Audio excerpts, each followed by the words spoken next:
Okay, so we're going to be resealing a gearbox today. This gearbox came out of the 1982 Toyota FJ40 Landcruiser.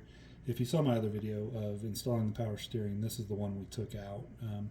If you recall from that video, it was pretty grimy, and what we need to do is reseal it both at the input shaft as well as at the output shaft. So there is an oil seal that goes here, oil seal that goes here, and so the seals that came in this kit is a gasket that's going to go on right about here, and then we have two oil seals.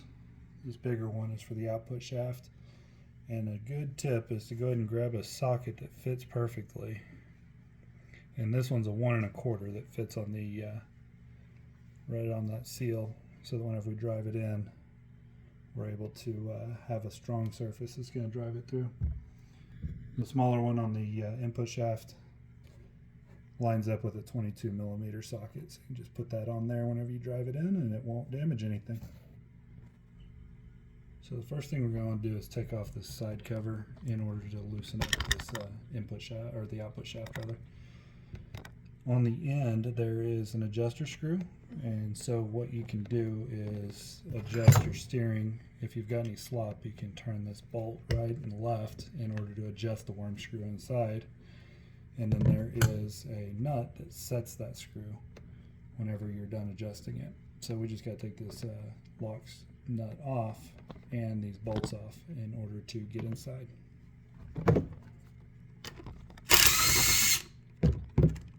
Good option is just tap it lightly with a hammer to get it to start rotating, and then you'll be able to free it up enough to where it can move. That's what you want, is that movement.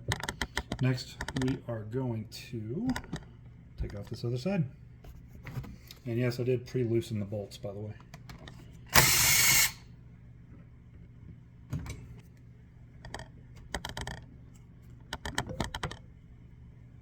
There she is, broke loose. While we're in here, we're going to go ahead and take off the vent, get it cleaned up and reinstalled as well. 17mm on this vent. The seal we're wanting to replace is located here on the front of this worm gear. You can see pretty crudted up, and if you watched any of the power steering video where we took this off, you can see this is after we've wire wheeled and cleaned it, so pretty bad shape, but it's pretty easy to get to. In fact, all you have to do is just pull on the top of this and it comes right out, and then we'll use a screwdriver or something to drive that seal out of the front of this plate and then replace it with the new one. For this next step, we've got to pull off the pitman arm. Alright, now that the pitman arm nonsense is over with, we can pull this gear out of here. It is journaled, so you have to be in just the right spot to get it through the hole, but it just comes right on out. And you can take a look at the gear and inspect it for any damage. Then we'll clean it up, get it resealed. This is the gasket we'll be replacing right here. While we've got this gearbox apart, we'll give you a tour. So this is going to be your input side, and that's where that input gear went in. And then this is the output side, and that's where the output gear is. So the output gear has those fan looking gear, and then this one is the worm gear. This is the one that has the gasket, so we'll clean up the mating surfaces on both sides, replace the gasket here. You'll notice down inside is the oil seal for the output, and we will take that out in just a minute. We've got the new seal sitting right there, so that'll replace it. We've got the output gear here, again the beveled gear, and the gasket, as well as our adjuster screw and lock nut. You'll notice as you turn this adjuster screw, it moves the beveled gear in and out, so you can seat it well and remove any slop that you have in your steering. We've got 8 14mm bolts and a vent. And then this is the worm gear for the input shaft. This one has 3 metal shims, which we'll be reusing in good shape, as well as 2 bearings. One on the front side and one on the back side. Both of those are good. And then this is the input seal, oil seal. So it'll just bolt onto the front here, and we'll have the new oil seal put in just a second. Seat that in. You want the flat metal surface on the outside and the rubber with the spring on the inside. I'm going to be prepping this thing for paint because I want to get it painted all in pieces and put back together with some new bolts that are probably zinc coated or something, just to look nice. And so one of the tricks I like to do is use cardboard to mask it off any of the mating surfaces. Now, to make sure I've got a good fit for that, I can just take some of the old gear oil and rub it where the bolt holes go. Put up my piece of cardboard here and press down. And then I've got a good template of where the bolts are going to thread through, so I can just drill some holes in there quick. Alright, we got some paint on the parts, so now we're going to start doing our seals. First one we're going to do is this output shaft, and it's the larger of the 2 seals. The flat edge with the metal rim is going to go on the outside, and the rubber part with the spring is going to go on the inside.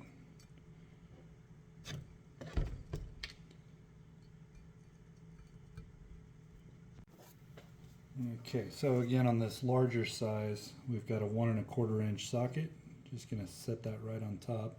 It's almost exactly the right size. I'm just going to work this seal into place, and the socket just drives it in evenly without damaging the edges.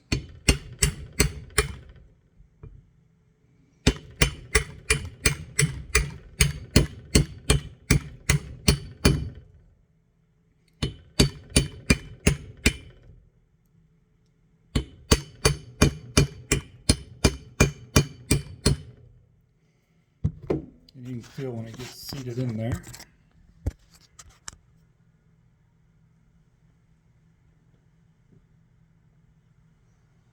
That one's done.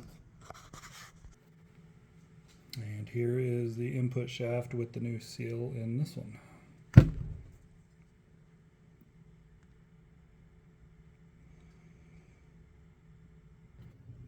Okay, so the output shaft is going to be our next step. Got the shaft itself cleaned up a little bit, and now we're going to work on getting the gasket material, all the old stuff, off of the mating surface. We're going to clean up both this side as well as the box side since we painted it, and just want to make sure we got all the junk off of there so that it'll make a good seal when they put that new gasket in there. So we will work on that next. I usually like to use a razor blade and make sure I get all of the gasket material off, and then a real fine sanding block. I'd caution against using any sort of wire wheel. If you do, use something that's softer than the metal you're using, because you don't want to take away any material. You still want it to seal up really well. So usually a real fine sandpaper, and maybe a wet sand, and a razor blade will get the job done. We got the mating surfaces all cleaned up, and so now we are ready to reassemble. We're going to take our paper gasket that goes on this shaft, drop it right through here.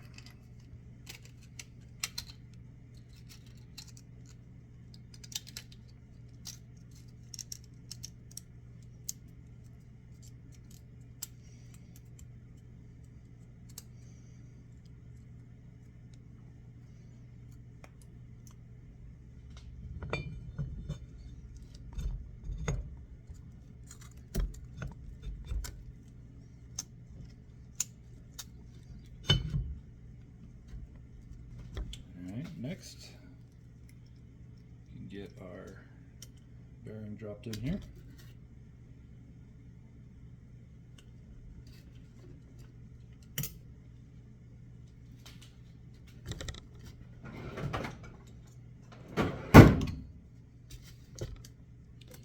Just want to line it up on the race, which we've checked and made sure it's in good shape. Okay, so we got the output shaft in, and we dropped our bearing in there. It rides on that race, which we checked to make sure the race was in good shape, and it was. So got it all cleaned out, and now we're going to put the input shaft right into that bearing right there, and it's going to have to mesh up with those gears.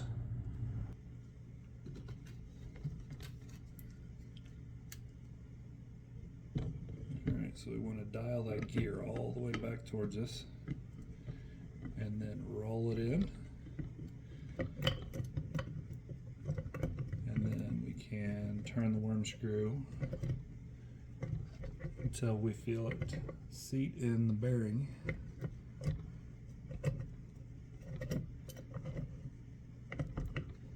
And mesh with the gears. Alright, so I went ahead and threw a couple of bolts on the side and adjusted the output shaft just a little bit to center it up.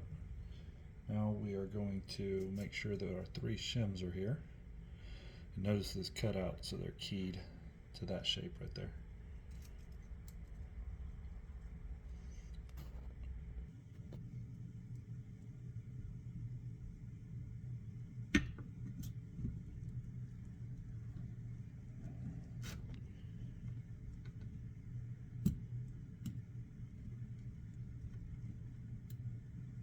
I think we're seated.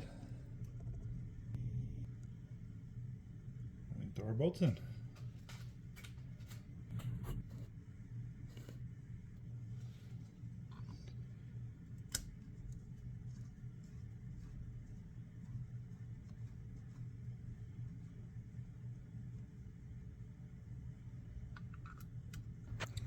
Alright, here she is, all buttoned up and adjusted.